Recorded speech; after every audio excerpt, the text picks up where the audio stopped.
Hey, that guy over there just asked for your info, the bartender said, which made me turn and look around. Oh, he's gone. As you can see, I'm sitting at the bar of a 5-star resort. No, I'm not rich. Instead, I took out all my savings and decided to splurge them on enjoying every single last day left of my life. It all started months ago. I had this constant aching and exhaustion. I blamed work stress, but my symptoms grew worse.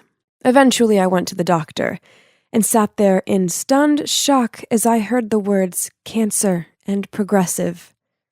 The next few weeks were a whirlwind of hospital appointments and treatments. I had chemo, and my lovely long hair fell out. I just felt tired and hopeless all of the time. Enough had I had this. I stopped the chemotherapy, quit my job, and decided to enjoy the little time I had left. The Hawaiian beach is so beautiful. Then suddenly, someone walked straight into me. Ugh, their drink soaked me. I heard them say, "Oh my God, I'm so sorry." "Oh, hey, you're the girl who sat alone at the bar earlier." I looked up, and wow, he was handsome. I shook my head and insisted it was my fault for not paying attention. After that, he joined me for a walk, and we started chatting. Oh, his name's Blake, by the way. So the next day, I asked him out for lunch. I don't have much of an appetite these days, and the most I could do was staring down at my barely touched plate. Then I knew I needed to be honest with him. "Hey, Blake, I really like you and want to get to know you more, but I have cancer and don't have long left." At first, there was a sickening silence, but then he took my hand, and can you believe it? He said he wanted to get to know me too. The next few weeks with him were magical. Then we came back to the city and continued dating. Blake was so amazing and constantly showered me with love. One night after dinner, Blake drove us up to this hill. He said he wanted to show me Orion's belt, and it was so romantic. I didn't want to ruin the moment, but there was something I needed to tell him. "Blake, I saw the doctor today. He said that nothing has changed. Although he didn't mention it, I guess I don't really have much time left."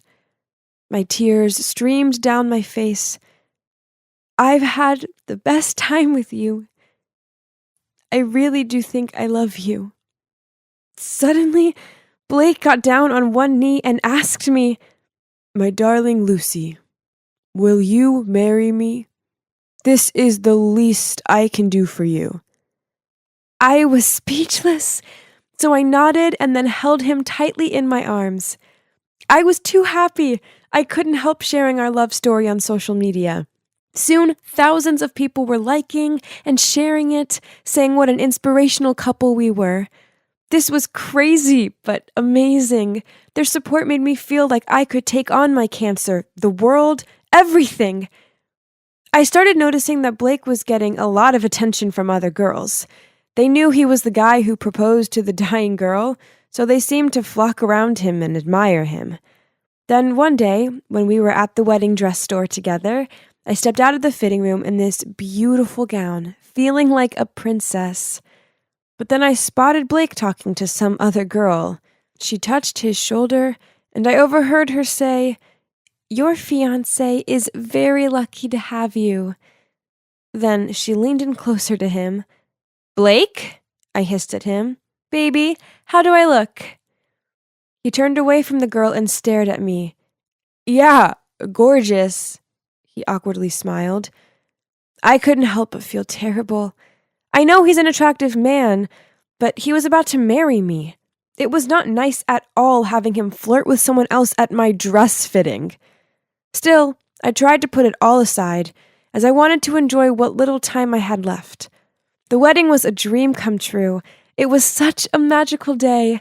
Then right before our honeymoon, I went to see my doctor. To my complete and utter shock, he told me, "I'm pleased to inform you that you're in recovery." Oh my God. I couldn't believe my ears. I was getting better. I rushed home and told Blake the good news. Only his reaction wasn't what I expected. His face dropped, and at first he was speechless. Then he stuttered, "C- c- c- Congrats, honey." What did that even mean? Regardless of this, our honeymoon was marvelous. My appetite was back, and I was making the most of it. Yum! Food tastes so good. This didn't go unnoticed by Blake, and he tutted, "Can you try chewing more gently?" Whatever. I was intent on enjoying my food. When we arrived back home, I moved into his apartment. For God's sake, there were dirty plates and smelly socks everywhere. How could someone so meticulous about their looks live in such a state? I told myself that it was fine. I loved him, so I could learn to love his mess. Being alive felt so good. So admittedly, I may have overdone it on the snacks.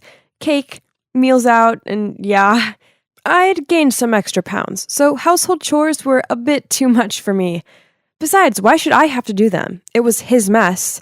But one time, when I was sick of his stinky underpants everywhere, I asked him, "How can a guy who looks like you live in this rat hole? Go clean up." But he ignored me and went straight to bed. And it took no time for his loud thunder snores to follow. What the hell? Where was the kind, charming man I married? Fed up, I tried my best to clean up the place a little bit. I was out of breath and sweating a lot. My head was super itchy, so I took off my wig and scratched my scalp. At that moment, I heard Blake screaming, and when I turned around, he was clutching his face in fear. "Baby, what's wrong?" I rushed to him. "Oh, I got it." I laughed out. "It was just too uncomfortable to wear this wig, so I took it off. That's all, but look, my hair is growing back again." Shaking, he stuttered, You were wearing a wig this whole time? You look terrifying." "Well, yeah, I suppose jagged growing hair made me look quite creepy." "Shouldn't you be happy for me?" I mumbled and forced a smile, while trying to put the wig back on.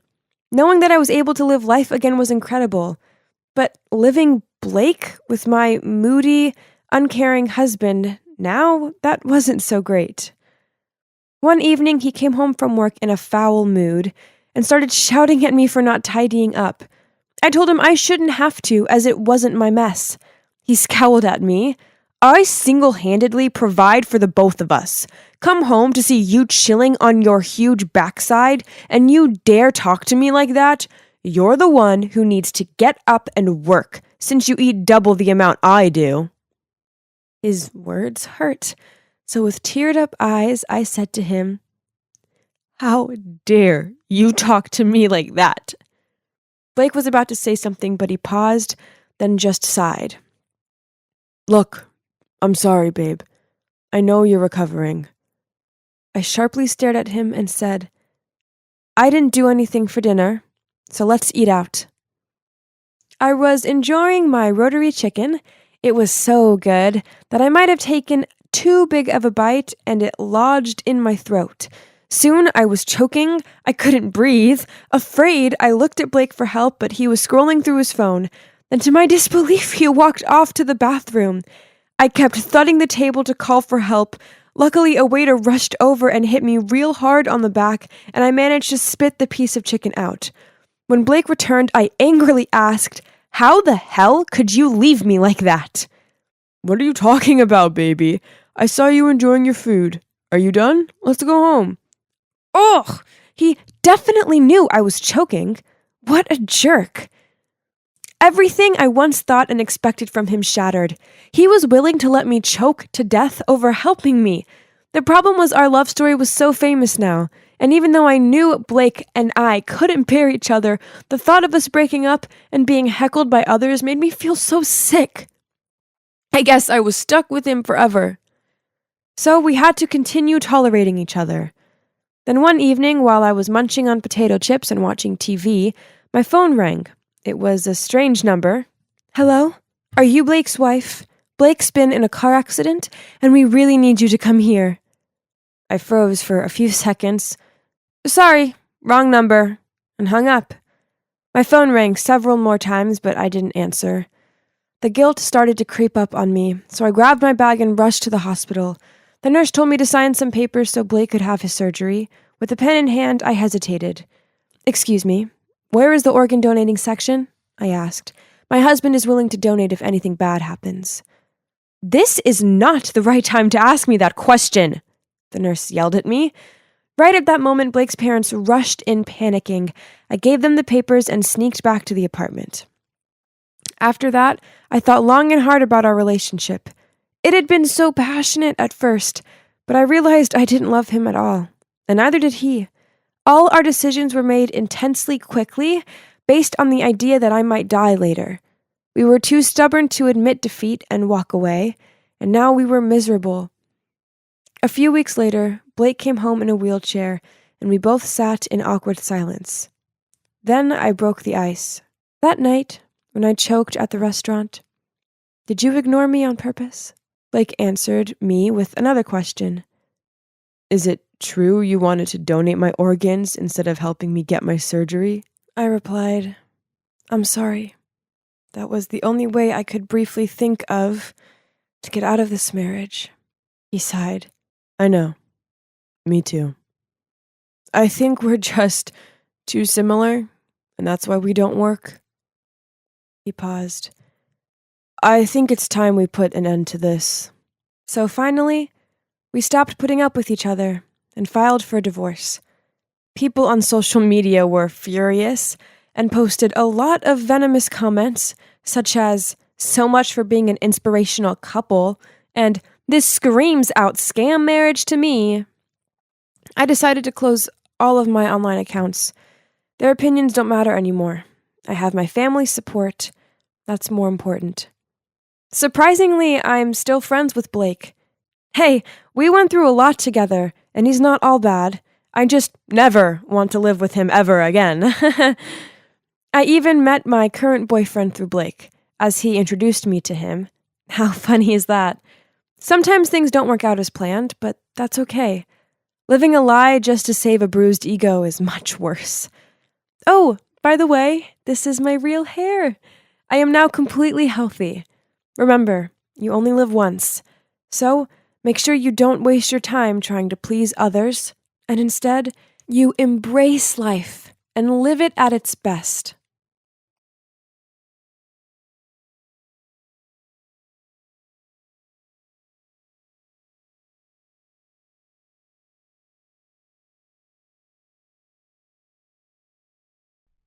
I blinked open my eyes. Whoa, my head felt dizzy. And, why was I covered in scratches? My mind was totally blank. I couldn't remember what happened. The last picture flashing through my mind was a heated argument between me and some guy. Then I stormed off and now, here I am, in this gloomy place. I think it's a basement or something. It's cold, and it stinks of damp. Dang it! I cannot remember his face. I knew I needed to get out of here, and fast. I ran to the door and tried opening it, but to no avail. It's locked. I slammed my hands against the door and shouted, "Anyone? Help!" I could hear footsteps approaching, so ignoring my throbbing palms and burning throat, I banged on the door and screamed out, "Open the door!" Oh my God! It's him! The guy I'd been arguing with before! He was holding a sandwich and smiling gently at me. "Oh, Alice, my puppy, are you awake? I thought you might be hungry." "Who are you? You brought me here, didn't you? What do you want?" He looked confused, then sadly blurted out, "Oh no, honey. You must have memory loss from the accident. It's your Josh here. I'm your boyfriend." I squinted at him. He did look familiar, but what boyfriend? What accident? He showed me the photos on his phone. OMG! That was me with him, and we looked so happy together. But why can't I remember anything? I hit my head with my hands in frustration. Well, Josh just stood there against the wall staring at me and giggling. So maybe this Josh guy was my boyfriend, but that didn't explain why he'd locked me up in this dungeon. This wasn't a normal boyfriend thing to do. I rushed to the door, but he grabbed me in his arms. "Let me out! You definitely have some wicked intention going on bringing me here," I scowled. "Oh my gosh, Alice, you've been watching too many movies. Do you really not remember anything?" I gave him a clearly not look, then folded my arms. "I guess the accident was pretty intense. We argued, then you insisted on driving while you were drunk, and then caused a fatal accident. Never mind. I think we shouldn't go in too deep about that right now. It must be traumatizing for you. But that's why I decided to bring you here, so the cops wouldn't arrest you." What? Why couldn't I remember such a horrible thing? But looking at all the wounds on my face and body, maybe everything was exactly like what Josh said. No! I have to confess. I stuttered in tears. "Are you crazy? Do you want to go to jail?" But, Alice, no buts. I'm gonna protect you and keep you safe." This was a lot to process, so in a moment of panic, I found myself agreeing to his crazy plan. Josh said this was an emergency bunker back from his grandfather's time. Sure thing. I mean, it sure smelled musty. There's not even a window, just a flickering wall light. It felt like I was in a horror movie. Josh also told me that he'd taken my phone off me, so the cops wouldn't be able to trace it and arrest us both. And that's it. Every morning, noon, and night, Josh would bring me food and talk to me about his day. "Puppy, I'm home." Puppy? Oh, it sounded cute at first, but I soon became allergic to that word. "Hey, puppy, eat this. Puppy this, puppy that. Puppy, puppy, puppy." I was so fed up with the word puppy that at times I actually thought I was nothing more than a pet to him. Then each night, he insisted on rubbing my back so I'd fall asleep more easily. Sounds nice, right? But no, it wasn't. He rubbed it really hard, and when I asked him to stop, he just laughed. Obviously, he wasn't doing it to make me feel better, but regarded it as a pastime. Ugh! And that's not all. A few times, I'd wake up to see him sitting there, staring at me with this gummy grin on his face. Then, when I checked my hair, I saw that he'd tied loads of these dumb little bows in it. "Are you crazy? I'm not a kid!" I grumbled while pulling and throwing all those dumb things out of my head. "But puppy, they look so cute. Tom always liked them." I glared at him. Didn't bother saying anything anymore. Oh, and FYI, yes, Tom's his old dog's name. Okay, so I didn't need a genius to figure out that something was seriously up with this guy's head. But then, things got weirder. One time, he brought down food for us to eat together. It was fried chicken, and as soon as I smelt it, my eyes sparkled. I was about to take a piece when suddenly he pulled the plate away and took a big bite. I didn't even have time to react. Then he handed me the chicken thigh bone he hadn't finished yet. "Help me with the rest, puppy. This part is too hard to gnaw." I rolled my eyes at him and flushed up with anger. Seeing my reaction, he said, "What's wrong, puppy? Tom always loved the leftovers." "Are you crazy?" I screamed. "Yo, I'm kidding. Don't you know how to take a joke?" He grinned. Kidding? What kind of kidding is that? I've had enough of this. This place was driving me insane. I could hardly sleep at all because I couldn't even distinguish between day and night. Then, when I did close my eyes, I found myself tormented by the serious crime I'd committed. Josh was trying to save me, yes, but I didn't ask him to do that. I couldn't live like this. I needed to face the truth. I had to turn myself in. The next morning, when Josh brought me breakfast, I told him what I wanted to do. Expectedly, he got mad and glared at me. "Alice, why do you want to go to jail so badly?" "I can't stay here forever. I have to face up to what I've done." "But it's so peaceful here with me." Peaceful? Was he being serious? It sure didn't feel peaceful. Instead, I felt like I was playing the role of his pet. I lurched forward, but Josh immediately grabbed me so I couldn't move. I tried squirming my way free, but he was a strong guy. Suddenly, he covered my nose with a handkerchief and my eyes closed. Then everything turned black. I slowly opened my eyes. I was in the same familiar room, but bars. I saw bars! Ugh! I was in a cage!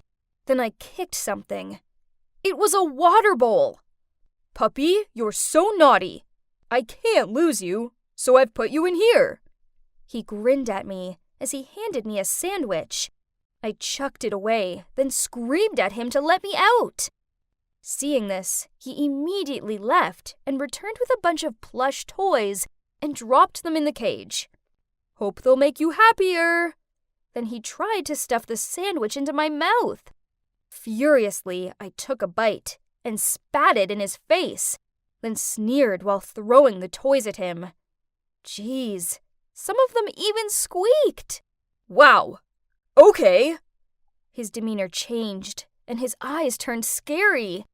"If that's what you want, don't blame me later." Things were different after that.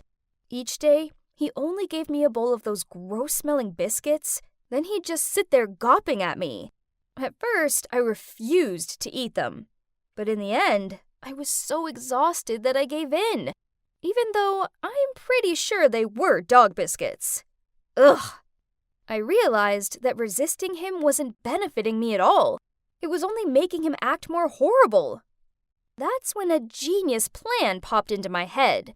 So the next time when Josh appeared with the biscuits, I smiled sweetly at him and said, "Josh, baby, it's been so long since we've been on a date. How about you go and get us a bottle of wine, and we can spend some quality time together?" His eyes lit up, and of course, he agreed without hesitation. He hurried off to get the wine. "Cheers to us!" "Josh, you're the love of my life, and I'm so grateful to God for bringing you into my life. Please stay with me forever." I flashed a sweet smile and whispered in his ear. Every time he took a sip of wine, I fluttered my eyelashes at him as I refilled his glass. To say I'm a Hollywood actress with an Oscar-worthy performance would be an understatement. Soon, Josh was so drunk he went cross-eyed. He fell to the ground before I even finished pouring him the last glass of wine. Seizing the opportunity, I stepped over him to get out, when suddenly, a hand grabbed my ankle. Oh no, I'm screwed! My heart felt like it was about to jump out of my chest. I immediately turned around, ready to fight him when, well, it turned out he was just dreaming. Phew. Thank God. I gently pulled my foot free and immediately dashed out of there. I climbed up the stairs to a living room where I found my phone left on the table. I quickly grabbed it and ran out of that horrible house. My legs trembled, and I felt like they might give away beneath me at any second. But somehow, I managed to find the inner strength to keep on running. I couldn't use my phone as it was out of battery, and I was too disoriented to figure out where my home was. So, when I stumbled upon a police station, I walked toward it. I took a deep breath.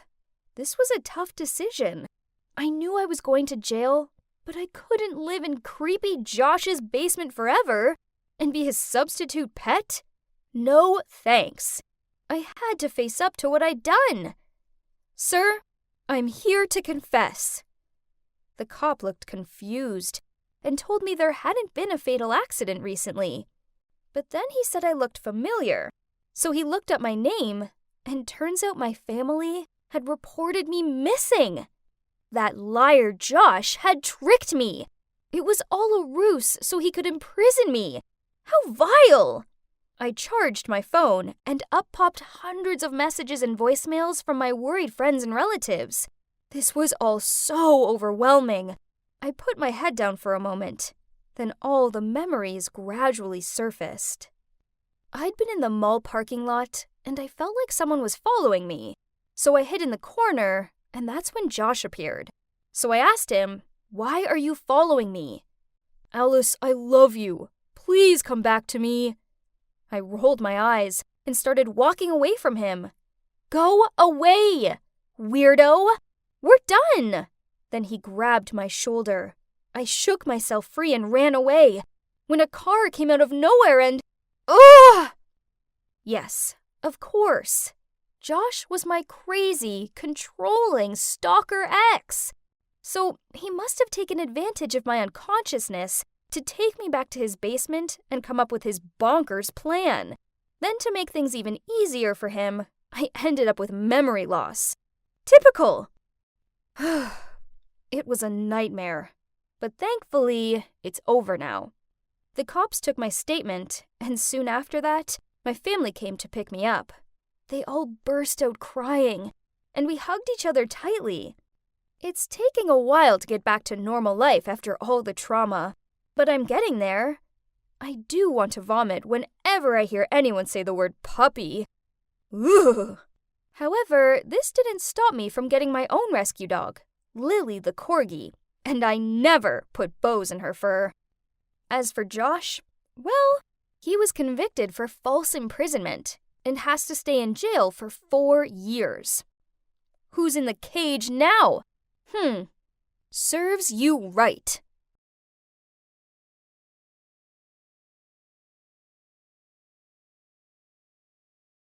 You might think it's impossible to be two people at once. Yeah. I'm Liana, but I'm also Kai. Confused? Then I suggest you check out part 1 of my story. In short, my mom fooled everyone, including me, into thinking I'm a boy when actually I'm a girl, so my traditional-minded family wouldn't be lured into giving away my inheritance. Back in the restaurant, and I'd just shown my mom how I wanted to go back to Philly and tell my family the truth. No, she shook her head. You can't. It's not the right time. But Mom, why? I don't want to lie anymore. Stay here, and I'll tell your father you're doing a master's degree. Again with the lies. I'm sick of them. I just want to be me. I let out a frustrated sigh. I know you do, but I don't want you losing out on your future. I gave her a quizzing look. Come on, Mom, it wouldn't be that bad. Honey, Diamond is back, and she's adamant to worm her way into the company. Oh no. This changed things. You see, Diamond's my sassy, ambitious half-sister. My father had her with his mistress. Now Diamond was back from her studies in Australia and eager to claim what she believed was hers. Ugh. Mom continued. She's always snooping around the house, and her attitude is awful. It's only a matter of time before she refuses to leave. That's why I told you this was not an appropriate time to come out with the truth. Diamond would take advantage of it and turn everything into a bigger mess. Well, that was that. I had no choice but to stay in Canada. Ugh. On the plus side, at least I could be Liana here. Then one night, I just returned home from a party in my bodycon dress and heavy makeup when my phone buzzed. It was a video call from Mom. Hi, Mom. I popped myself down on my bed. Ugh! That Diamond is a piece of work. She used my Ralph Lauren trinket dish as an ashtray. Can you believe that? Oh, that's awful. Have you spoken to Dad about it? Right at that moment, I saw my father appear behind Mom, and he asked her if she was talking to Kai. Startled, I immediately took off my wig, wiped my lips onto the back of my hand, pulled off my eyelashes, and wrapped a blanket around me so he couldn't see my dress. I reappeared on screen with a forced smile and lowered my voice to say, Hi, Dad.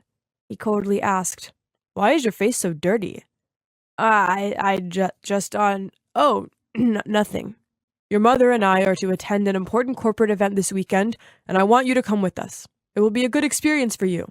Be home by Saturday. When my father demands something, well, then there's absolutely 0 point in questioning him about it, so it looks like Kai was going back to Philadelphia. That weekend, I packed my bags and transformed myself back into Kai. Geez, I'd forgotten how much it sucked having to wear these unflattering clothes. Mom was there to pick me up at the airport. She rushed over to me and gushed, "Look at you. My daughter is so handsome." I have to admit that I was really nervous on the way home. By the time the grand house came into view, I felt like I was going to barf. I hadn't been Kai properly in years. What if I messed up and then Dad disowned both me and Mom?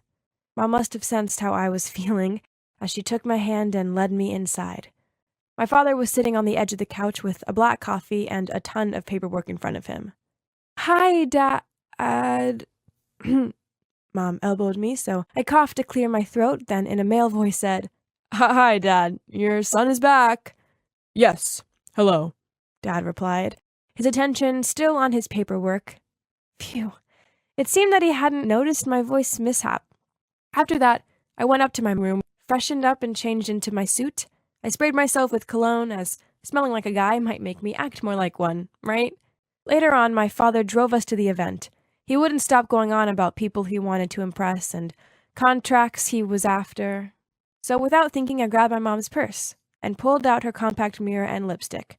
I pouted my lips and was about to put it on when I saw my dad glaring at me in the rearview mirror. It's just lip balm. The flight really dried them out." I licked my lips as I quickly dropped the items back into Mom's purse. Mom peered back at me with a "be careful" look. The event was hard work. Having to be Kai in front of all these bigwigs took it out of me. So by the time we arrived home, I was ready to sleep for a week. "Daddy, I'm so glad you're back. How was your event?" A girl suddenly rushed out of nowhere and wrapped her arms around my father. "Oh, hi, Mrs. Wilson. And you must be my half-brother, Kai." "Hi," she smirked. This was Diamond, my unruly half-sister. Mom and I both muttered back hellos, but Dad seemed oblivious to the tension between us all. "It was rather successful. I believe the Woodward contract will be mine very shortly. Well, seeing as you're here, you must stay for dinner." After dinner, Mom and I went to the kitchen to bring out the desserts, leaving Dad and Diamond alone. But as we headed back to the dining room, we heard Diamond say, "Please let me be your assistant. I want to learn more about the family company. Besides, I'm far more business-minded than Kai, so I don't see why I can't be the director one day." Hearing this, Mom cleared her voice. Diamond then startled and turned around to see Mom holding up a plate with a smile. "Anyone for fruit?" The next day, Mom asked me to go on a walk with her around the garden. Through gritted teeth, she said, "You heard what that devil Diamond said to your father. She's after your position in the company. We can't let her get away with this." Oh no. What did my mother have planned now? I didn't want to play games, I just wanted to be Liana. She continued, "You'll have to come back home at once and work in the company. As Kai, of course." "No way," I yelled. "I've followed your selfish rules for 20 years. This is my time now. I'm not doing this." I started to walk away, but Mom pulled on my arm. "Darling, I know." She let out a thoughtful sigh. "But if you tell the truth now, then your father might disown us, which will allow Diamond to wriggle her way to what is rightfully yours. We can't let this happen. It's unacceptable." I shook free of Mom's grip and stormed off. This time she didn't try to stop me.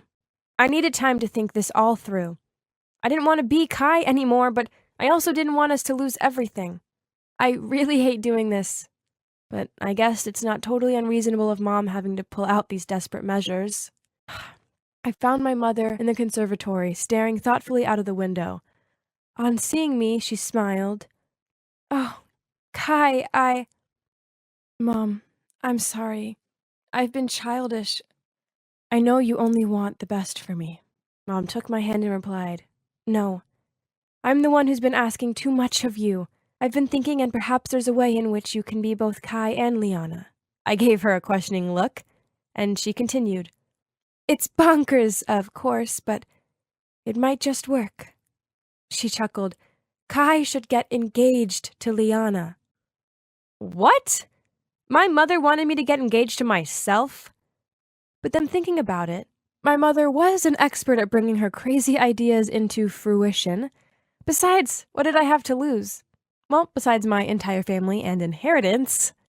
So the next day, while I was having dinner with my parents and grandparents, I stood up and announced, "I have something to tell you all.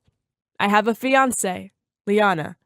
She's smart, beautiful, well-educated, and you're all going to love her. We plan to marry as soon as I finish my master's degree." And I passed around my phone with a Liana picture on it. My grandparents seemed thrilled, and my grandpa said, "Ah, yes, it's about time our beloved grandson found himself a wife." I held my breath as the picture reached my father, and he peered down at it with scrutinizing eyes. He looked up at me, and for a horrible moment I thought he'd figured out the truth. But then he said, Good. So, when will we meet this Liana?" "Soon. She's just finishing her courses. She's coming over next week. But I still had some paperwork going on at school, so Liana will visit you guys first, and I'll fly home later. That's how excited she is to meet you all." I can't wait, dear. She seems like a lovely young lady." My grandma looked genuinely happy. Then I continued, "Yes, Nanny, she is. And in fact," I turned to Dad, "Liana is looking for an internship. It would be nice if she could get a spot in our company, as she'll have to learn about our family's business sooner or later. Right, Dad?" He seemed pleased as he replied, "Very well. Just bring her over." So Mom's latest crazy plan seemed to be working. After my announcement, I stayed home for a few more days as Kai. Then I flew back to Canada, packed my things, and flew back as Liana. Phew, this was exhausting. Walking into the house with all eyes on me was terrifying, but everyone rushed over and greeted me. Even Diamond. Mom linked arms with me. "Darling, our house has plenty of guest rooms. You gotta stay here, I insist. We all are family now, aren't we? Please, make yourself at home." Smiling, I replied, "Thank you, Mrs. Wilson, that would be lovely." Suddenly Diamond interrupted, "Oh, seeing as this house has that many spare rooms, why can't I have one?" Mom looked flustered, then reluctantly replied, Sure, Diamond. I have never said that you couldn't. Just pick one." This was not part of the plan, but fine. I ain't scared of her. Mom then led me to my room and kept reminding me to be extra careful now that Diamond was around 24/7. On one occasion, I was reading by the window in our home library when Diamond waltzed in and yanked the book off me. "Oh, I get it. You're only marrying that half-brother of mine for the first edition books." She winked. I took the book back off her, then politely replied, "Yes, I'll marry whoever I need to if it means getting this 8th edition book published in 2017. Oh, the glamour. Hilarious. She just sneered and walked away to hide the humiliation. Unfortunately, even at work, I didn't get a break from Diamond. Instead, I was assigned a job under her management. Ugh. One time, I returned from lunch to find the report I was working on had vanished from my desk. I pulled my desk apart looking for it, only for her to pass it to me at the end of the day. Then, with this devious grin on her face, she said, "You were meant to have this finished today, weren't you? It looks like you're in for a late one."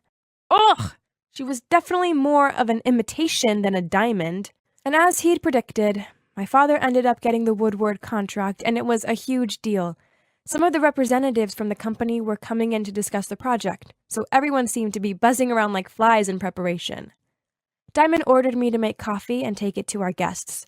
I was walking with the tray of drinks when I bumped straight into someone. Oh no, the coffee soaked his white shirt. As I muttered out a "sorry," I realized something. I knew this man. He looked really familiar. It was Kevin, my old school friend. He'd changed so much, but it was definitely him. I'd recognize him anywhere. But he didn't seem to recognize me, which I guess wasn't surprising seeing as I was dressed as a girl. I wonder what he was doing here. It was a normal Monday morning. I was standing by my locker when this Layla girl walked over, leaned against the locker next to mine, and talked to me in this sultry voice. "Hi, handsome. Do you have any plans after school?" I looked around in confusion. Was she talking to me? Usually girls like Layla didn't talk to guys like me. I mean, come on, look at her. She's the hottest girl in school. While I'm Felix, just your average-looking nerdy guy. I awkwardly replied, "Oh, hi, I'm just doing my homework after school. Bye."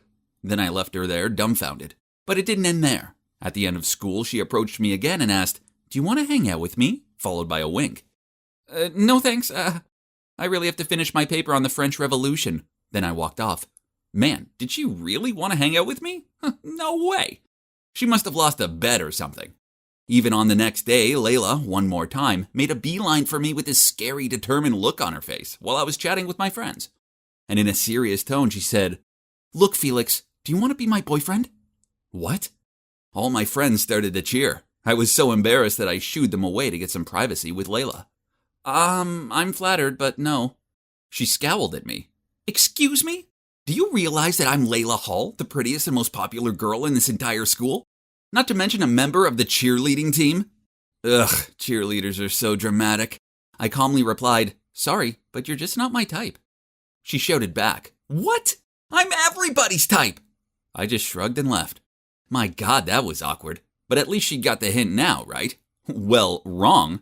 Because that's when the trouble just began. Firstly, it was this flood of junk emails and newsletters. Then strange phone calls from the spa and nail salon, asking if I had made an appointment for the day, which I obviously didn't. On top of that, there's a fake Facebook account that started spreading unflattering pictures of me around, picking my nose in French class, pulling this weird tongue-out concentration face as I checked over my essay. There was even a slow-mo clip of me chewing like a camel as I enjoyed my burger. Man, I was an ugly eater. While I was scrolling through these pics, Layla jumped out at me with a big smirk on her face. "Be my boyfriend, then the pranks'll stop." Right, of course it was her. Didn't she have better things to do? I shook my head and said, "No thanks. This still beats being with an annoying girl like you." Then a few days later, as I walked into school, I noticed that everyone was giving me dirty looks. Was my shirt inside out or something? Nope. So what was the problem? I asked some of my friends and, geez, Layla told everyone that I kissed her, then ghosted her. She's a real-life Harley Quinn. Hot, but totally crazy. Only a lunatic like the Joker could love her. I'd had enough of her antics. I couldn't let her make me look like the bad guy for something I didn't do. So at lunch, I charged over to her table and yelled in her face, "Are you crazy? Why can't you understand that I don't like you?" Then I shouted so everyone could hear me, "Hey, listen, this rumor about me kissing and ghosting Layla is a total lie. She made it all up because I refused to date her. So please, save your dirty looks for someone else. Thank you." Layla shoved past me and ran out of there. Ugh, okay, maybe I was a little harsh. But you'd brought it on yourself, princess. Then during French class, she was absent, but no one knew where she went. Was it maybe because of me? Nah, probably not. But as I was walking home, I spotted her sitting alone on a swing in the playground. Just go, Felix. This girl only brings trouble, I thought to myself. But oh man, she looked so sad. So the next thing I knew, I was walking over and sat on the swing next to her. I asked, "Why weren't you in French class?" "Just leave me alone. Stop pretending you care." "Look." I took a deep breath, then continued. "I'm sorry for yelling at you in front of the whole school. That wasn't cool. But what you did to me wasn't cool either. Shall we call it even?" Layla stayed quiet for a bit, but then she nodded and smiled at me. Well, that wasn't so bad, right? So from then onward, everything was fine between us. She even smiled at me in the hallway. Whenever I saw Layla, this warm feeling came over me, and I couldn't stop grinning. Once, I even spent my entire lunch break trapezing around school just so I could catch a glimpse of her face. Oh boy, I think I've fallen for Layla. But why now? I tried to ignore these feelings, hoping they'd eventually go away. But then Valentine's Day came along, and Layla, being the popular girl she is, received enough roses to open a florist. Ugh, how annoying. I needed to do something. So after school, I went to her house with some chocolates and a teddy bear. As soon as she opened the door, I blurted out, "I know I'm a big dumb idiot. Rejecting you was a huge mistake. Please, will you be my Valentine?" I stood there red-faced and prepared for rejection. But she just snatched the gift out of my hands, then said, "Yeah, okay then." Oh my God, I couldn't believe it. Me, your regular nerdy guy, was dating the most popular girl in school. Love is really unpredictable. I was amazed at how open she was to my nerdy stuff. She even watched The Mandalorian with me and cooed whenever she saw Baby Yoda. But the one thing that didn't gel so well between us was, yep, you guessed it, studying. Layla didn't seem to care about her grades, and I didn't want her to fail, so I offered to be her tutor. But she was constantly yawning and staring out of the window whenever we started studying. "Felix, I have an idea. Why don't you do my homework for me?" In the meantime, I can go to cheerleading practice as we have an important contest coming up, and it means the world to me, just like your math quizzes do to you. What? Was she serious? My God, I hated cheating like this. But she gave me that puppy-eyed look, and me being the sucker I am, I agreed. Thanks, Felix, you're the best! She kissed me on the cheek, then immediately passed me a huge pile of homework. I asked her why she had so much, and she explained that because she didn't understand it, she let them pile up. But hold on, why did she have Spanish? She was in French class with me, not Spanish. But she just shrugged and said her parents forced her to study it outside of school. Oh, my poor little pumpkin. One day, like usual, I stopped by her place to pick up her homework, but she wasn't home. That was odd. Today wasn't cheerleading practice, so where could she be? I looked through the stack that she asked her mom to give me and saw some Spanish worksheets. So I said to her mom, "Oh, she must be in her Spanish lesson, right?" Her mom looked a bit confused, then laughed. You know Layla, she's far too stubborn to agree to extra classes. Huh? So the papers weren't hers? Then whose it was? And why? Suddenly I felt this uncomfortable feeling itching under my skin. I decided to confront her later at school. Then the next day I was walking through the hallway looking for Layla when I suddenly heard some guys cheering, something about getting an A in Spanish. Wait a minute, did he say Spanish? I turned to see who it was, and to my shock it was Hector, the captain of the soccer team. Hector was popular for being all handsome and everything, but also for sucking at school. Someone must have done his homework for him, and you guessed it, yeah. This someone was me. Ah, it all made sense now. Layla and Hector must be a couple. They may have been hot stuff, but they both sucked at studying. So she was using me to do both of their homework. It all made much more sense now. None of this relationship was real. It was all just an act. And no way was I letting them get away with this. I had a perfect plan to expose them. During lunch, I sat down at the table closest to Hector. Then I went into lovey-dovey overload with Layla. I fed her cheese fries, then I stroked her hair and loudly told her how soft it was. I quickly glanced over at Hector for his reaction, but nothing. He seemed more interested in her burger than her. Layla raised an eyebrow at me. Are you okay? You're acting really weird. I laughed loudly, then placed my arms around her, then said, it was actually more like shouting. Oh, because you're so cute! But why was there still no reaction from Hector? He and his friends even cheered, and on his way out of the canteen, he gave me a thumbs up. Layla didn't look fazed at all either. Man, somebody call the academy, 'cause these two deserved an Oscar. My plan was a massive fail. Ugh, this was so frustrating. I fell silent, and Layla noticed and gave me this quizzing look. Something is definitely off. You're being really strange. Okay, if she wanted to know, then fine. So I blurted out. I know that the Spanish papers belong to Hector. You're together and you're just using me to do all your homework. I'm not stupid, you know. Nice meeting you, but please don't ever talk to me again. Then I left without saying a word. Well, that's the end of my story. A rather sad one, right? I would be lying if I said I wasn't feeling down about it. I truly do love her. Whatever. I'm going to college in a few months and I'll get to meet a cute, geeky girl who won't trick me into doing some other dude's homework. Sorry guys, someone's calling me. My God, it's Layla. What does she want? We're done. Stop calling. What? Fine. Promise you'll leave me alone after this? Okay, wait. I'm coming downstairs. Oh my God. Layla's at my front door and she insists to not leave unless I have a talk with her. Ugh. Don't move, everyone. I'll tell you every detail as soon as I'm back. Jesus, guys, you won't believe what Layla's just told me. The thing is that her cheerleading team had to practice a lot for upcoming contests, which means they couldn't study as much. Therefore, they had to find someone who was willing to do their homework so their grades wouldn't slip. That's when Layla came up with the plan to win me over as her boyfriend. The flirting, the pranks, they were all part of her plan. That was the truth. But Layla didn't know about the Spanish worksheets because her teammate Harper gave them to her. Turns out Hector is Harper's boyfriend. Didn't see that coming, right? But I was still super mad at Layla because she still used me.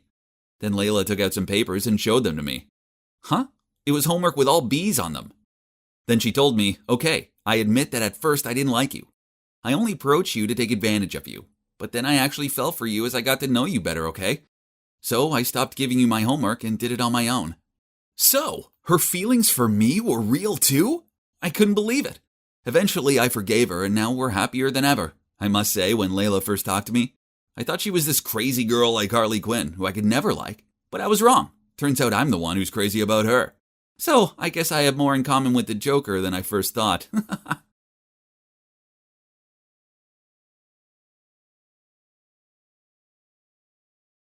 Oh, I've never been in a negotiation that lasted this long before. I've been here since 3, and it's now 8.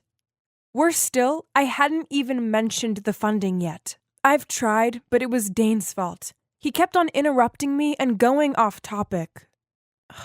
As I looked at Dane, who was currently reenacting a soccer game with condiments, I wondered how on earth was he a part of the student council. He might have been a senior, but he was an average grade student who didn't seem to excel at anything.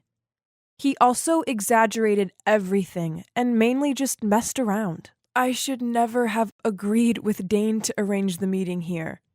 Not only had I wasted 5 hours of my life, but it looked like the funding was a no deal. I couldn't take any more of this. Remind me never to listen to Dane ever again. I grabbed my bag and was about to stand up when Mr. Johnson turned to me.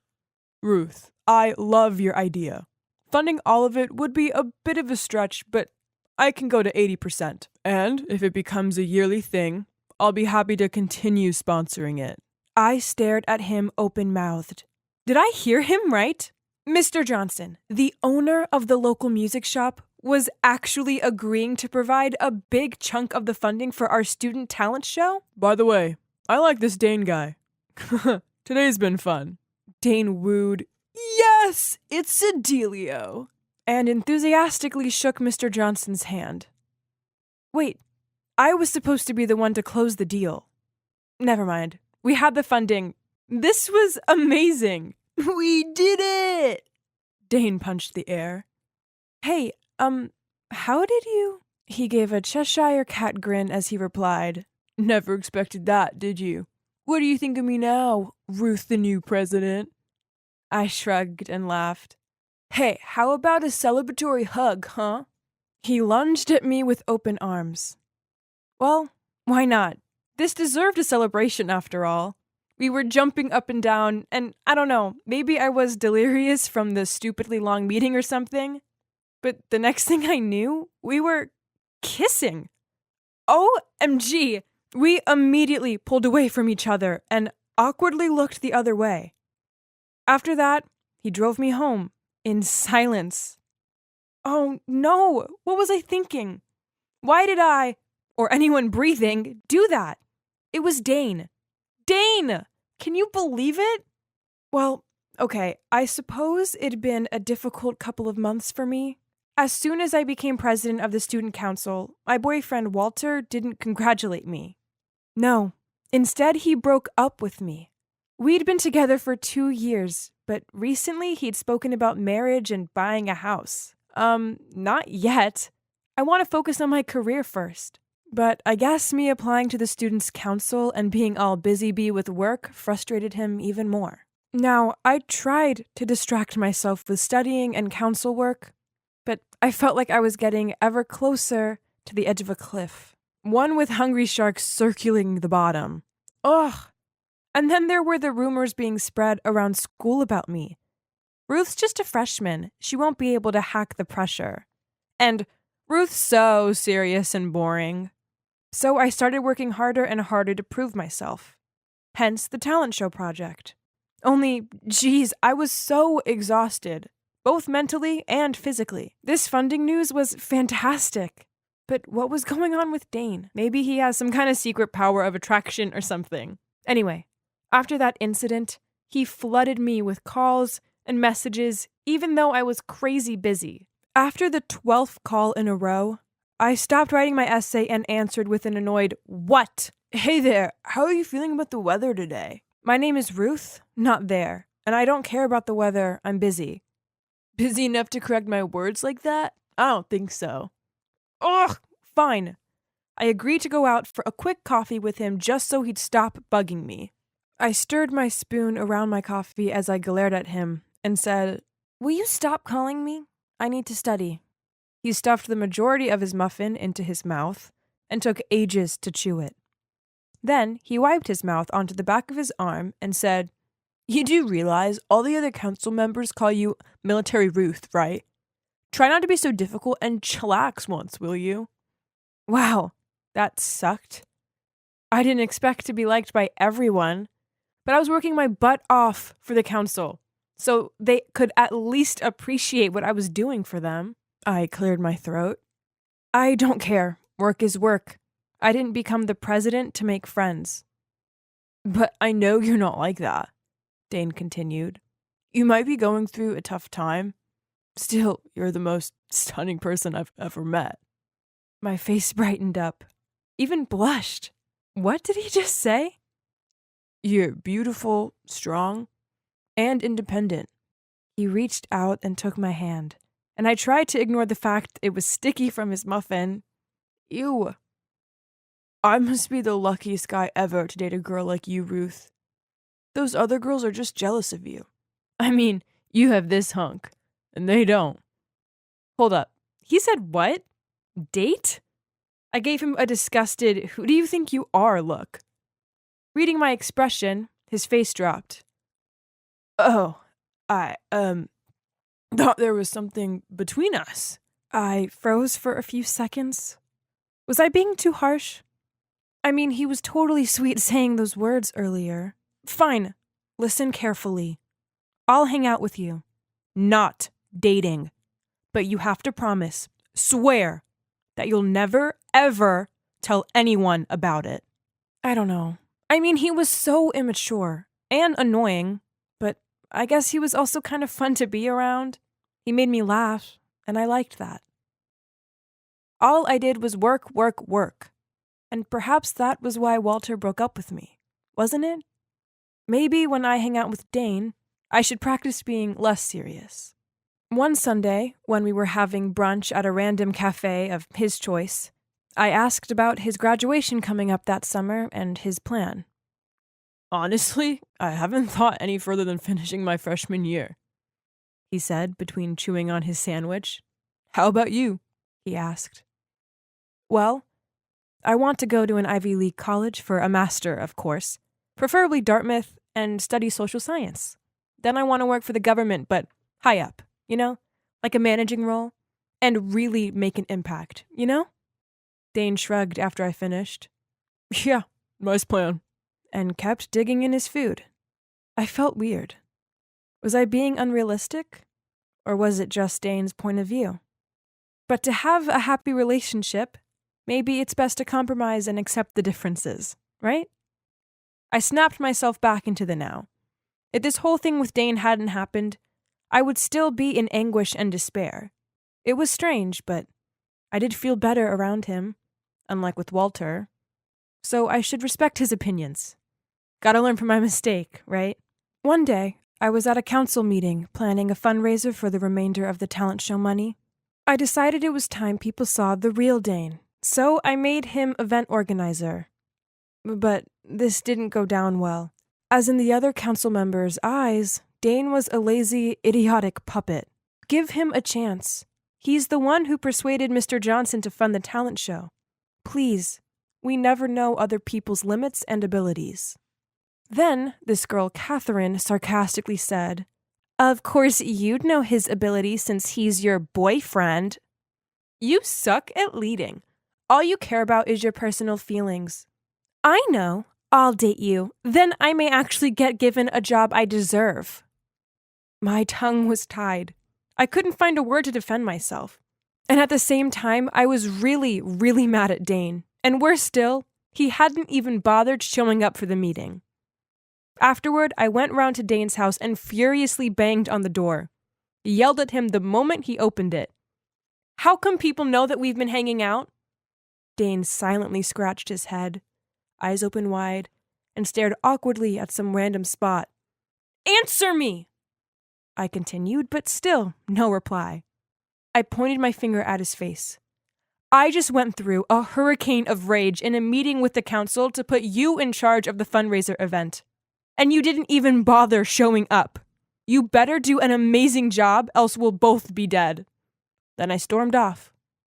Over the next few days, the rumors continued to circulate about me. Clearly, Dane had been bragging to everyone that he'd managed to score himself a stiff girl like me. That I was no tigress, more like a lovely kitten. Now everyone was staring and laughing at me, and made meow sounds at me in the corridors. Someone even filled my seat in the council room with cat food. This was horrible to deal with. But instead of supporting me, Dane went rogue from school for a full week. He also didn't arrange the venue for the fundraiser, meaning we had to reschedule the event. I was left looking bad, so the teacher gave me a lecture on responsibility and strongly advised me to leave the student council. So that's what I did. Catherine's in charge now.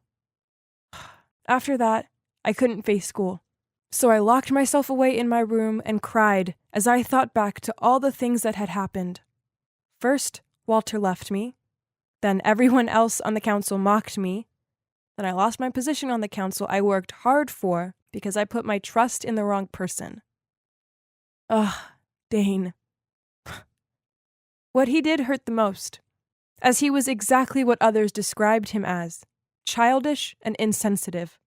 I was torn between never wanting to see him again and also missing him like crazy. Now I had no one. I felt so alone. Ugh, darn it. Loneliness sucked. So when he called me, I answered. He told me he was outside my house. I guess I should at least hear him out, right? Hey, beautiful, listen. He grabbed my hand and looked straight into my eyes. It doesn't matter, okay? The council, the president position, those people don't matter. The most important thing is you being happy, and I'm gonna make you happy. I wanted so much to believe his words. So I let him take me out. We ended up in this noisy restaurant with singing waiting staff. He found it hilarious, but I felt so uncomfortable. Then on the way back, he dragged me into this arcade and left me so he could go on the zombie killing game. As I watched him spin around then shoot, I realized how different we were. I guess I was holding on to him because I'd lost everything else. Who was I anymore? I felt like a stranger to myself. This wasn't me, and Dane wasn't right for me. He rushed over to me and excitingly clung onto my arm. Ruth, come see my high score. I shook my head and quietly said, It's over. I pulled my arm free and walked off. After that, I kept to myself, and at school, avoided Dane and my former council members as much as possible. It did hurt when I saw the posters for the talent show around the school, but that wasn't my problem anymore. I did receive a message from Dane saying something about his graduation party, but I skipped it. The truth is, he's just not good for me. Life was a joke to him, and as a result of this, he left me feeling like I was a joke too. I felt so lost. So I'm going to spend the summer with my grandparents out in the country, away from everyone and everything. I need time to heal, so when I come back, I'll be strong, confident, and independent girl I once was. As I really do miss that version of me. Each one of us needs to learn how to overcome things by ourselves, without relying on others, especially when these others in question aren't any good for us.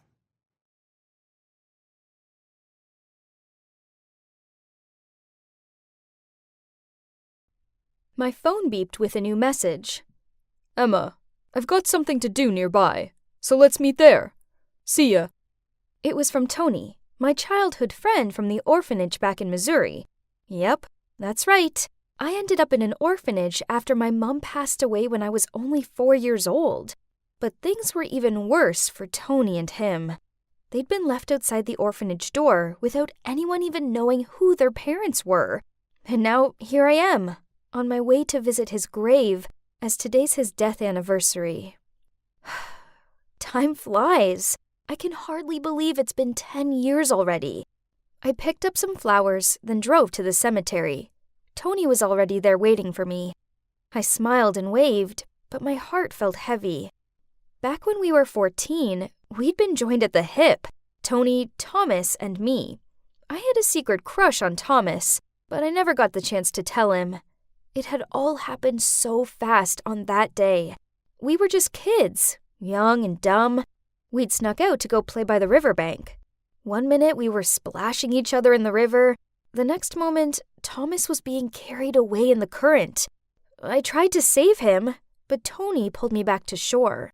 Even thinking about it now, I still couldn't help but burst into tears. Don't cry, Em. I'll always be here for you. And I knew he would be. Deep down, I knew Tony always had feelings for me. But I didn't feel the same way. After that, Tony drove me home.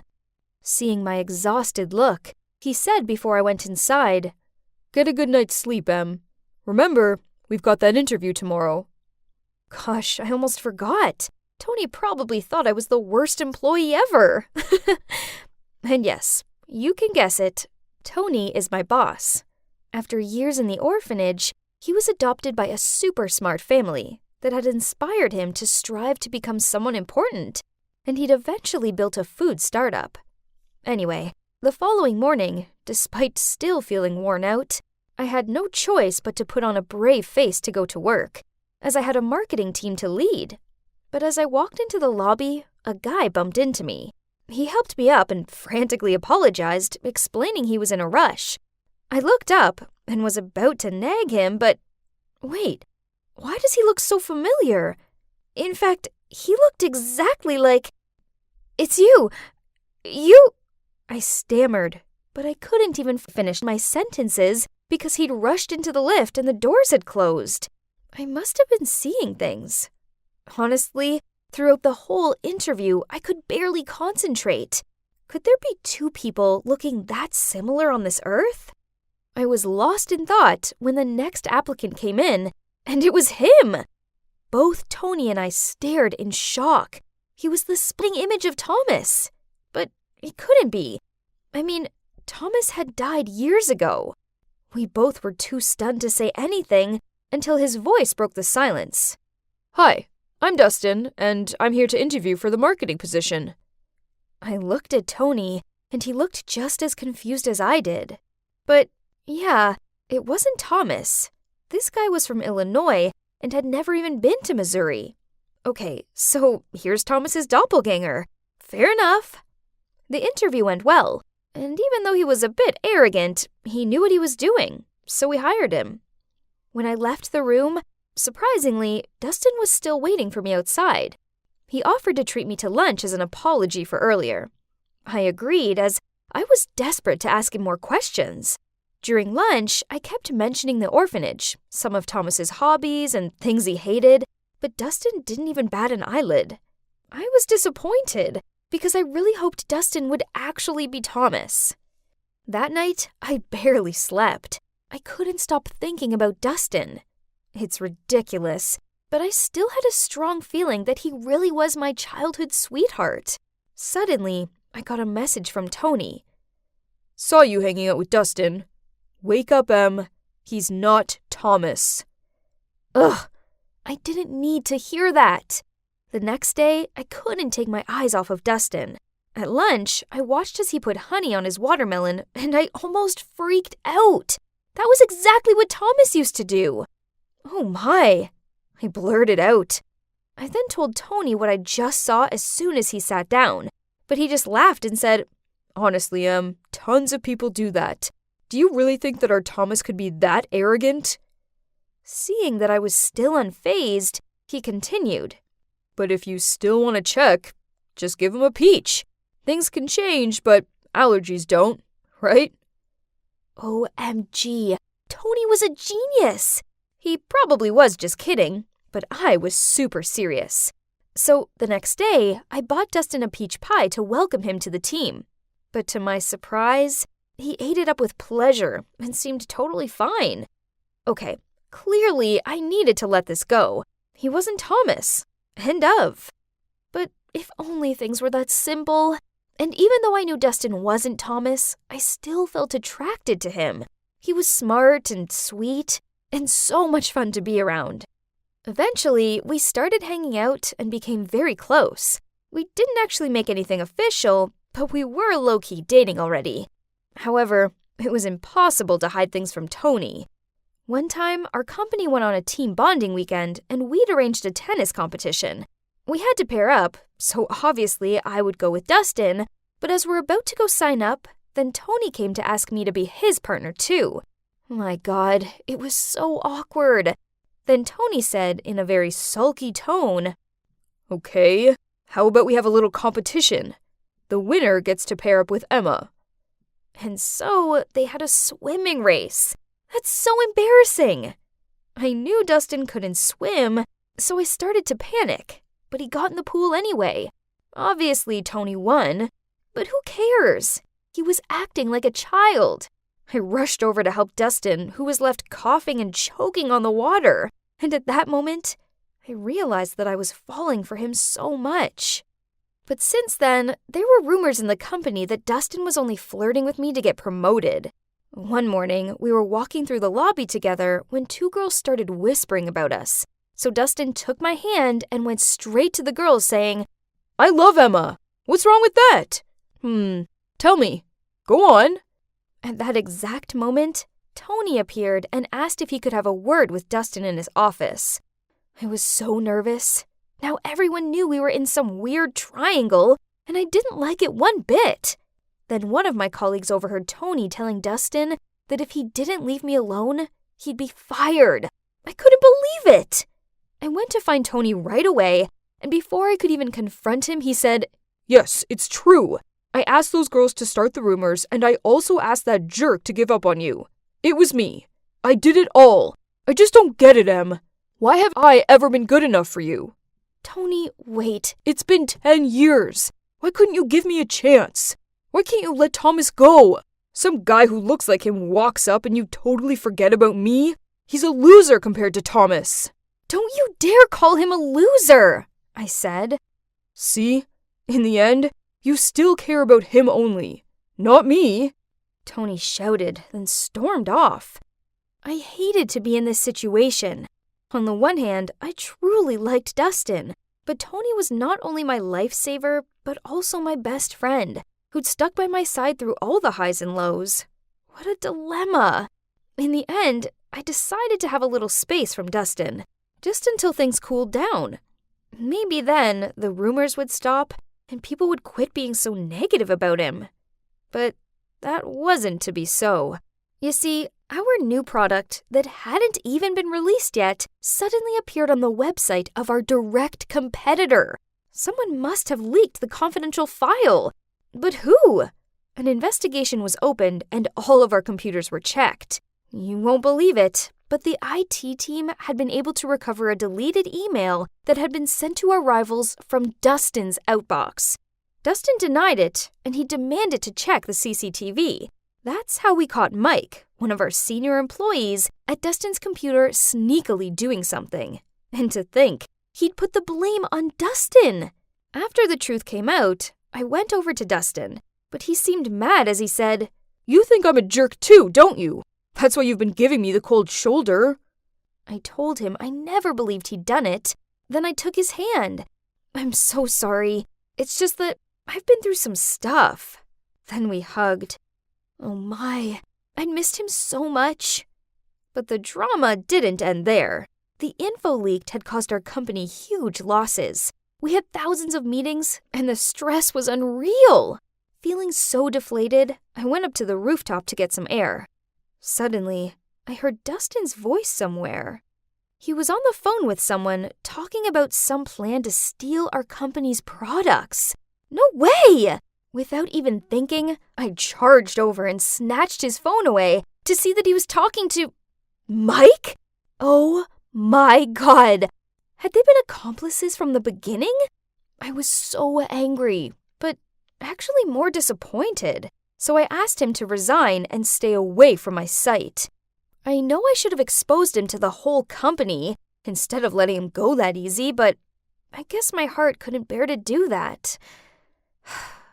I felt so bad, especially towards Tony, the best friend who's always by my side, while I was busy chasing after a jerk. I lost contact with Dustin after that, and I barely had time to think about it because our company was on the brink of bankruptcy.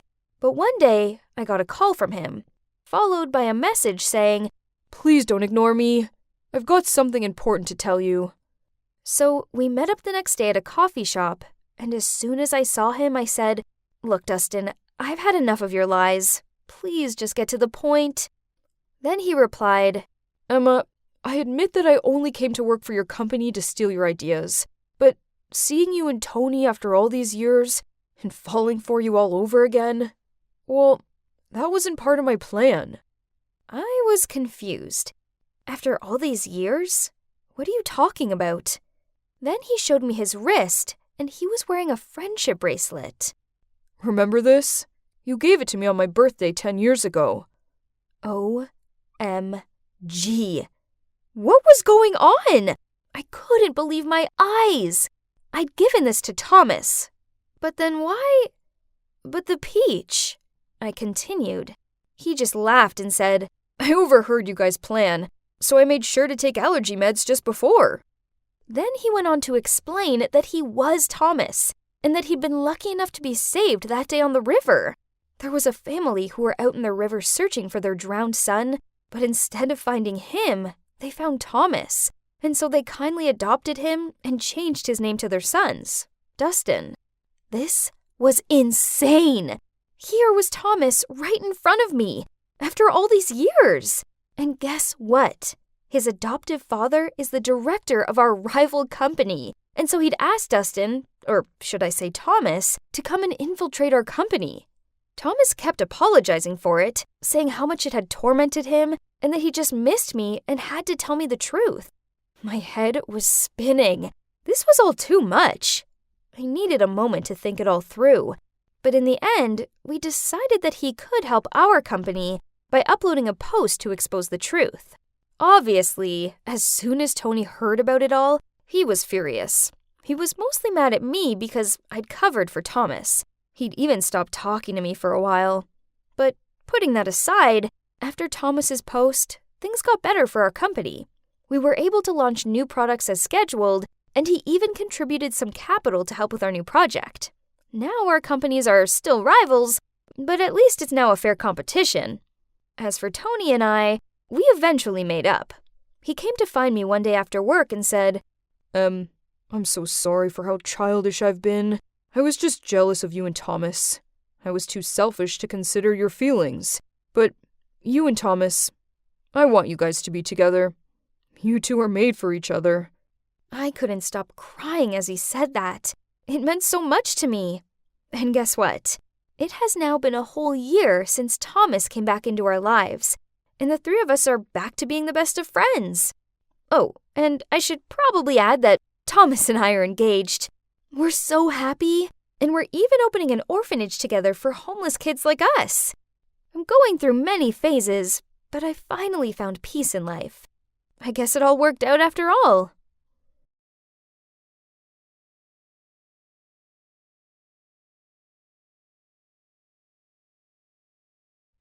This? Or this one? Ugh, this is such an impossible decision. It's my senior year, so I wanted this last prom to be the most memorable. I wonder which guy will ask me to prom first. Adam's cute, but he's so hot and cold with me. Then there's Devin, the school's hottest swimmer. Oh, and I also heard rumors that Ethan, the most popular jock in school, was planning to ask me to prom at the next baseball game. My buzzing phone broke me from my thoughts. It was a message from my friend Donna saying, "Phoebe, have you seen the news? Lockdown starts tomorrow." Oh my God, this couldn't be legit. Could it? What about prom? Then I received another message from the prom committee. Due to the current rule changes, unfortunately, prom's been cancelled. No! Unbelievable! My prom! It was another message. Geez, I was getting sick of them. I hoped it would be Donna telling me this was all a joke and prom wasn't cancelled, but no. I glanced at it and saw a text message from Jacob, a classmate I never spoke to. That's weird. Curious, I opened the message.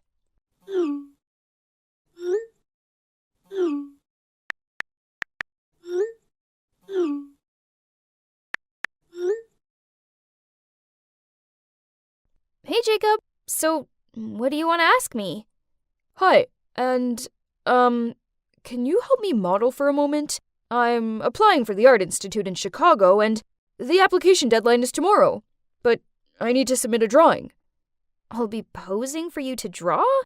But I've never modeled before. This sounds super important. Shouldn't you ask a professional? Well, don't worry. I already have all the ideas, and I think you are the most suitable person to model for me, as you're a natural beauty, and that will show in my work. Especially your beautiful eyes. Okay then, if you say so. Let's do it. Jacob then instructed me how to pose. After that, he took out a piece of paper and started sketching carefully. Meanwhile, I was sitting there trying my best to help my friend by not moving. Now that I had time to really look at him, I think Jacob is really handsome. Especially when he's so focused on drawing like this. Why has it taken me 3 years of high school to realize this? Strange. How can such a good-looking guy be pretty much invisible in my class? Maybe it's because he's a little on the shy side? Done! What do you think? Wow! You're so talented! I like it. I like it a lot. Really? When can we meet again? I'll give you this drawing. Oh, I thought you were going to send it with your college application. Give me a sec. Just like that, he disappeared from the screen without even answering my question. After a while, Jacob returned with a picture frame in his hand. Then he put the picture he'd just drawn of me in it and hung it up in his room. In the meantime, I'll hang it here, so it's safe and, well, I get to, see you every day. Why did he say it like that? He's totally making me blush by now. What about your college application? Actually, I submitted them already. So, you tricked me? I'm sorry, it's not like that. Actually, I wanted to ask you something else, but because I'm really nervous, I ended up blurting out that I wanted you to model for me instead. So what exactly do you want to ask me? If you don't talk, I'll hang up. Wait! I know it's canceled and all, but I don't want to spend the rest of my life not knowing your answer. So, if I asked you to go to prom with me, would you say yes? I don't know. Only when I receive an official invitation will I consider it. I was giggling to myself at this point. Our class's shyest guy was being so genuine. But then he took a deep breath and said boldly, Phoebe, will you come to prom with me? Aw, I have to admit, I was really touched by Jacob's invitation. So I replied, yes! Dinner's ready, hun. Oh, that's my mom calling. I gotta go. Yeah, you go eat. Thank you. I've received the answer I needed anyway. I gave him my cutest smile and then ended the video call. Swoon? My heart was fluttering. After that moment, I couldn't stop imagining how great it'd be. Only if we weren't stuck in this stupid lockdown. Jacob would have escorted me to prom and, oh my, imagine how perfect we would look together. Such a pity. Now all I could do was just think about him all day. A few days passed, only Jacob hadn't contacted me. Not once. This made me antsy. I was constantly checking my phone. Then there were times I was so close to texting him first. But for what reason, though? I had nothing to tell him. Aha! Got it! Phoebe? What happened? Jacob, I've screwed up. Calm down and tell me what's happened. I almost burned the house down. Huh? What? What did you do? I forgot to turn off the stove while frying the eggs. You see? Does it look like crime scene evidence? What have you done to the poor pan? That worked a treat, as after that, we video chatted almost every day and talked about all kinds of things, from our dreams for the future to our favorite puddings. On the one rare day we didn't chat, I felt myself feeling restless. Is it possible that I was lovesick? One time, while I was standing in the garden talking to Jacob, Nancy, my gossipy sister, caught me. Expectedly, during dinner that night, Nancy told my mother that I had a boyfriend. Ugh, what a snitch. Why did my mother give birth to me and her as well? Fine. And FYI, my mom is one of those super strict types of parents. Phoebe, what did I tell you? Before graduation, you can't date. Mom put her fork down and gave me a serious look. But we're just friends. No buts. From now on, focus on studying and stop contacting him. Understand? Annoyed, I stormed off to my room. That night, I couldn't sleep a wink. I longed to hear Jacob's voice so badly. I missed him. Then, at midnight, I somehow ended up picking up my phone and texting him. I know it's late, but are you awake? I'm so stupid. Of course he wasn't going to be awake at this. Oh, it's Jacob. I'm awake. You want to talk? So he called me, and we talked in whispers so no one overheard me. I told Jacob about the argument with my mom. He advised me not to be angry with her because she just cared about me. Then he said, On your birthday this year, I'll come over and prove to your parents that you've chosen the right person. Choose the right person? What do you mean? I mean, will you be my girlfriend? I was still feeling somewhat confused when he suddenly started singing. But darling, just kiss me slow. Your heart is all I own, and in your eyes you're holding mine. I love that Ed Sheeran song. My heart melted with each word Jacob sang, and I found myself softly saying, I do. Oh my God, he's officially my boyfriend now. This was so exciting. I just wish I was back at school to show him off. We secretly chatted every day, and he was the ray of light in my boring days during the lockdown. But then one day, he didn't reply. I didn't think much of it at first. You know, maybe he was busy drawing or something. But then, when the day was coming to an end, and I still hadn't received a reply from him, I started to freak out. Was he sick? Only at past midnight, he finally messaged me. I'm sorry. I feel kinda down today, so I couldn't talk to you. Oh no, why was he so sad? Hearing this, I couldn't be patient anymore. So I called him right away, over and over, but the only response was a long beep, then followed by a text a little later. I don't want you to see me in this state. I'm sorry. What was wrong? He was always such an optimistic guy. Something really terrible must have happened to make him feel like that. Feeling anxious, I continued to call him, until eventually he gave in and answered. Then he told me what was wrong. Lockdown was the final straw for his wearing parents, and now they were getting a divorce. I felt so sorry for him. Oh, how I wished I could have run to him right away. He actually only lived a few blocks away from me. So we planned to sneak out to see each other in the park. From a distance, of course. The plan was that I would open the door on the sly to run outside, while Mom was in the kitchen. Phoebe, what are you doing? I... Come inside and set the table. The food's getting cold. My plan failed completely. I'm sorry, I couldn't get out. My mom caught me. A few minutes later, Jacob's reply showed up. Turned out he'd already snuck out and had been waiting for me at the park. I felt so guilty, so I called him at once. He tried to put on a smile, but I knew he was really bummed out, so I blew him a kiss to cheer him up. This really brightened him up. Then he said that as soon as lockdown was over, he was giving me a real kiss. Just like that, time went on, and we learned how to make the most of this relationship in the pandemic era. Everything was good until one day he told me some news that struck me like a lightning bolt. He'd received an offer letter from the art college in Chicago. He'd got in! Of course, Jacob was excited, and I was really happy for him.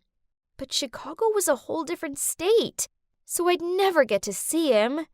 Jacob said he was still wondering if he should go or not, as he didn't want to leave me.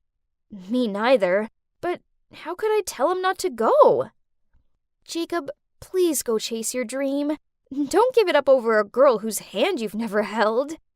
If I go, then what about us? Just leave it. Whatever will be, will be. After that day, there were no more messages or calls from Jacob. Perhaps he was busy arranging things for college. I missed him so much, but I had to let him live his life. Then, on the same day Jacob left, I received a package.